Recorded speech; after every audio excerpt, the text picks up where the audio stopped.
అవసరం లేని ఖర్చులను తగ్గించుకోవాలి. ఎలా పెట్టుబడి పెట్టాలనే విషయాలు నేర్చుకోవాలి. అవసరం లేని రుణాలు తీసుకోవద్దు.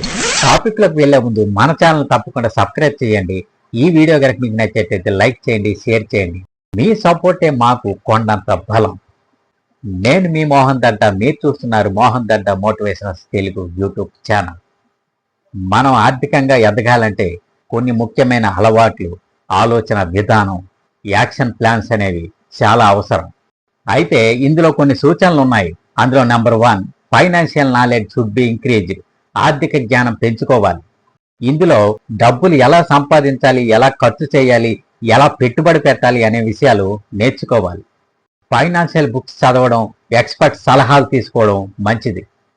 Number 2, need to increase to income. ఆదాయాన్ని ఎలా పెంచుకోవాలి.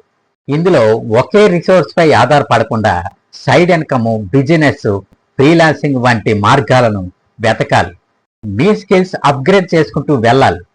Number 3, control over expenses. ఖర్చులపై నియంత్రణ. ఇందులో అవసరం లేని ఖర్చులను తగ్గించాలి. అలాగే ప్రతి నెల బడ్జెట్ వేసుకుని దానికి కట్టుబడి ఉండాలి. Next number 4, savings and investments. పొదుపు మరియు పెట్టుబడులు. మీ ఆదాయంలో కనీసం 20-30% సేవ్ చేయడం అలవాటు చేసుకోవాలి.